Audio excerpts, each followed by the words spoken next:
So drop it in. Realize that the code.tgz file should have the full signature, but the signature here is only for Metasploit Framework 2. And so that concludes the Shikataganai section, because we essentially built a fingerprint for what is supposedly a polymorphic shellcode encoder. Okay, now we move on to CLET. CLET, like I said, uses a number of variable amount of reversible instructions, which, like I said, means instead of just using XOR, they can use multiple instructions. They can use, in this case, they use roar, or roll, XOR, roar, add, roar, which, if you don't know, IA32 assembly means absolutely nothing to you. But basically, they use around 8 different instructions to encode this, so that it's a bit more difficult to look at. And the CLET encoder throughout all of the generated CLET encoders is pretty much split into 3 parts. The first part is in that little red box, and it's just the initialization. It sets up all the pointers and it sets up all the values. The middle part actually does the ciphering. It moves the byte values around. And the last part does the looping, so it loops and it moves the loop counters and everything. So it's essentially split into 3 parts, which can essentially be thought of as totally, which can essentially be thought of as totally separate. And so what are the weaknesses in this encoder? Well, if we look at rule 1, which is the random instructions rule, some instructions have few or no permutations. In fact, if you look at it, the starting and ending sections have almost no permutations whatsoever. It's only the middle section that has a large amount of variable permutations, because they use different instructions. They don't just use XOR, they use add and rotate and things like that. Rule number 2, random ordering. Again, they only do it in the middle section. The start and ending sections are totally vulnerable. And rule number 3, random not padding. It's not done at all anywhere. And so what this tells us is that basically the starting and ending sections are totally vulnerable to analysis, since they're basically not polymorphic at all. And I'm running a bit short on time, so I'm going to speed this up a little. And basically, only the middle section varies in length, so different CLET encoders differ in size. And this means it's impossible to do effective byte distribution analysis like we did last time, unless we want to fingerprint just the start and the end, which is what we want to do. The middle section is almost impossible to fingerprint just because it changes so much. It's truly polymorphic. But the starting and ending sections don't change much, so we want to fingerprint those. So what we do is we get a large amount of CLET encoders of the same size. Like, for example, 42 bytes is what I used.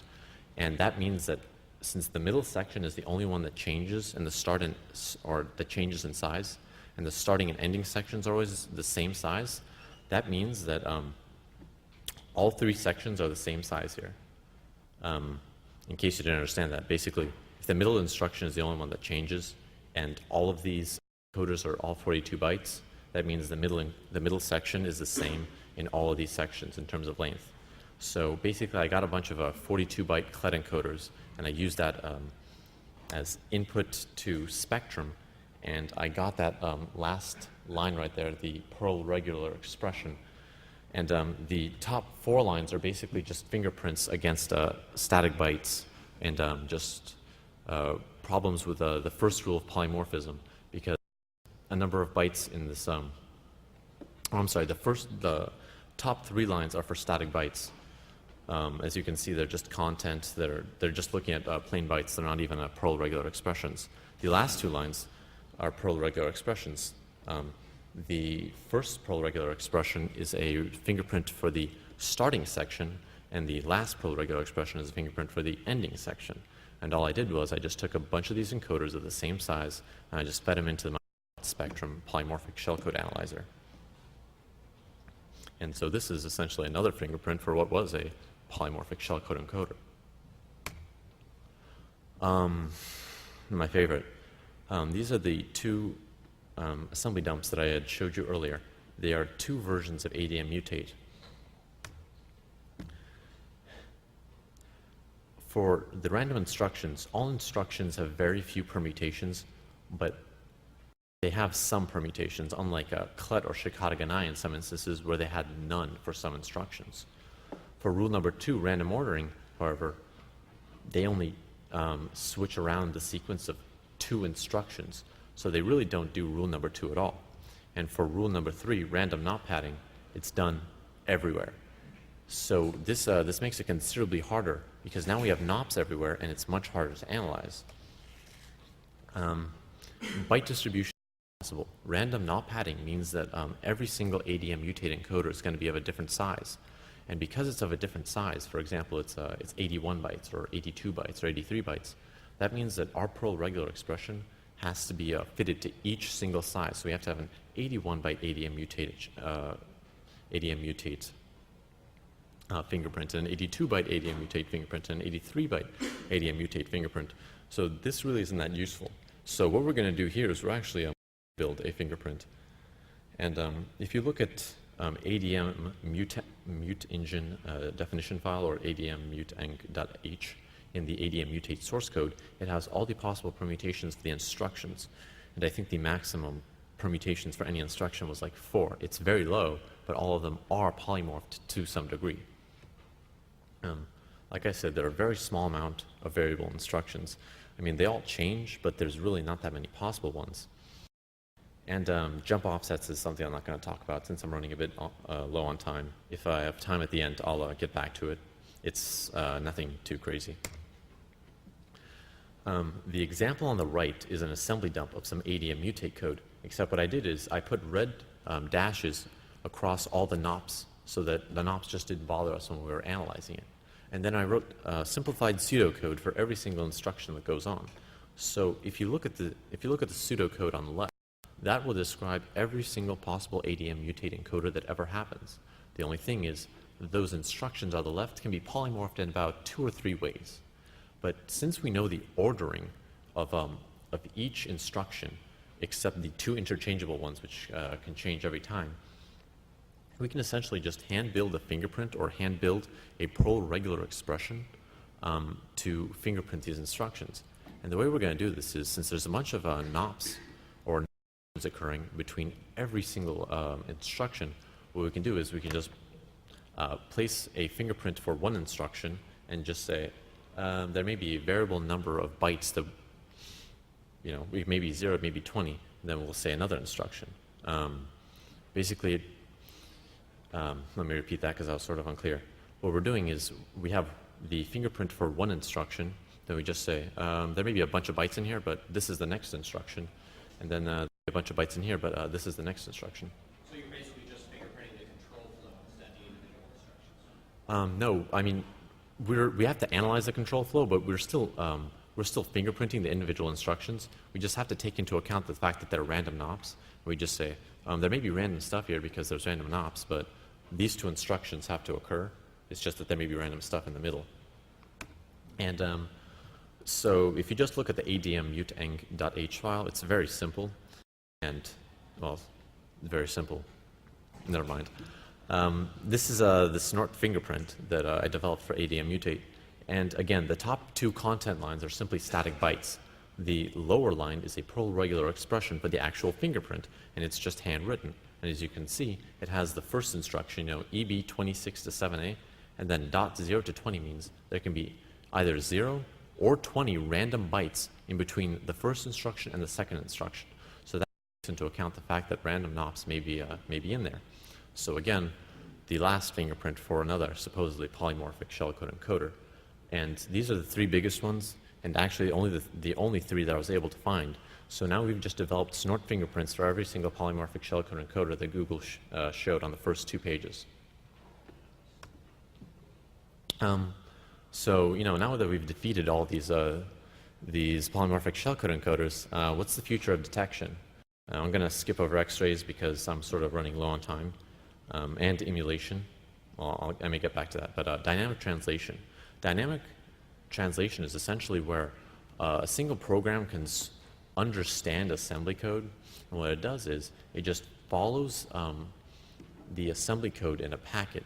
And if it finds that that assembly code looks like an encoder, for example, it goes down and it loops back up and changes some memory, and goes down and loops back up and changes some memory right ahead of that, and it just keeps doing what it'll do is it'll wait until it deciphers the whole shellcode, and it'll try to fingerprint that shellcode.